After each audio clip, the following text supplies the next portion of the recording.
শাড়ির সবচেয়ে প্রথমে তো শাড়িটার মধ্যে এত কাম থাকার পরে এই আঁচলের জায়গাটা দেখুন, এই যে পুরোটা এত সুন্দর কাম, নিচের পোর্শনটা একদম বড় পড়ে গেছে কামগুলা থাকার পরও এই যে শাড়িটা এত হালকা, ভীষণই হালকা শাড়ি।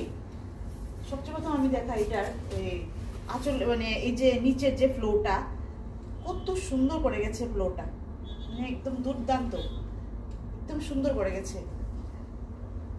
তারপর এই গেল পুরোটা আঁচলেরটা, ভীষণ একটা শাইনি, একটা গ্লাস শাইনের মতো শাইন করছে সামনে থেকে, কারণ কি এটা স্যাটিন, ক্রেপ স্যাটিন। আর এতগুলা কাম থাকার পরও বডি আঁচল পুরোটা কাম থাকার পরও একদম ওয়েটটা নেই, ওয়েটলেস। আর শাইন, কাপড়ের শাইনটা এত সুন্দর চিকচিক করছে।